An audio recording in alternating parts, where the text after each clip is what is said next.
I'm Dr. Charles Boulay, and with respect to homework in my VT practice, it's a crucial component of what we do.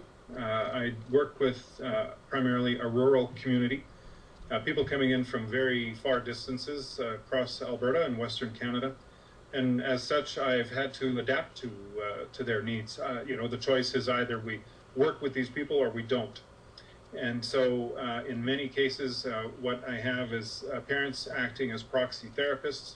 I train the parents, I provide them with resources online, and then they go back and work with their children at home, and then they come back for follow-ups, or we follow up as well using electronic media. And so the homework component in my practice is absolutely a cornerstone element. And much of the material that I have developed is centered around that to facilitate that process. Certainly with the patients who come and work with me in clinic, homework is still absolutely crucial. I don't believe that we're going to be making any significant headway without having the patient work at least to some extent at home to reinforce what they're learning at the clinic. My name's Richard C. Lawden. I've been practicing in Massachusetts for 38 years. I'm on faculty. I was in private practice for 25 years part-time. And I actually don't think of vision therapy as homework versus not homework. We use an in-office, home-based program. And the way that we do our therapy is that when patients come into the clinic, we teach them specific exercises, and then they go home and they work on them. We have an unwritten contract that basically they do a minimum of 20 to 30 minutes a day, 5 days a week. We call Saturday and Sunday key days. So that's therapy to me. That's not homework. Why is it important? Because basically the visual system exists in everybody 7 days a week. So what we're looking to do is change behavior. And in order to change behavior, you need to have repetition. And that repetition is really key for me in being successful.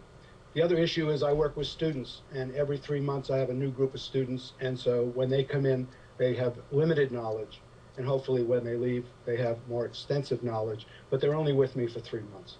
And so they basically need to learn a few techniques, and those techniques need to be repeated, and they need to master them. I recently came across a quote by an individual, George Leonard. I'm not really sure who he is, but I like the quote because it talks about mastery. And he talks about mastery from the fact that we fail to realize that mastery is not about perfection. It's a process, a journey. The master stays on the path day after day, year after year, and the master is willing to try and fail and try again for any length, for as long as he or she lives. The point is that you have to change a visual behavior from a standpoint of the patient being aware there's a problem, and then it has to become automated to the point that the system works on its own. And the only way you're going to do that is through repetition.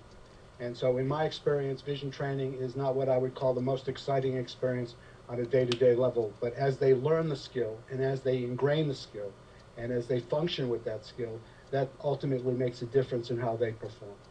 So that's why I don't like the word homework. I don't see it as homework. I see it as part of a vision therapy program. I know people do vision therapy differently. For me, it basically is important that it's a part of my program. I was told by somebody many years ago that you can't do home vision therapy. And I was relatively young at that point, and I was a little offended, but I've come to understand very clearly what the individual was telling me. And what he was telling me is that he couldn't do home therapy. I can do home therapy. I've been doing it for 38 years, and it's successful. I wouldn't know how to do vision training without that component. I'll just introduce myself, Yves Bastien from Montreal.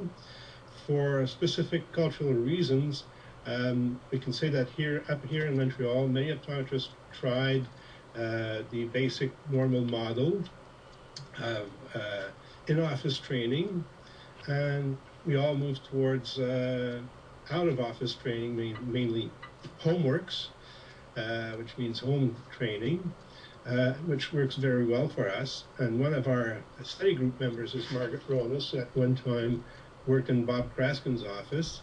and tried to apply the same model up here. In this cultural setting, it didn't work well, and now she's doing mostly out-of-office training, home therapy, which means a lot of homework. And just as myself and the other behavioral optometrists up here, office visits are usually designed to monitor very closely what the patient, child or adult, has been doing at home, really doing that well, and then teaching new exercises and using some in-office stimulation, but basically visits are once every second or third or even sometimes every fourth week. It's a very cost-effective model because I can manage about 150 vision therapy patients all at once, and I have only 2 therapists. So it can be quite cost-effective, and my overall, I'd say, people who join the program and drop out before, we all get patients who come in for a couple of visits and then drop out. So we have about 70% of people who start the program who complete it, which is not that bad. Compares, I suppose it compares pretty well with other things, other people's statistics. And most people who drop out of the 12 to 16 visit program, they drop out after 1 or 2 visits, and the rest usually fall until, if they stop early, it's because they've had early results.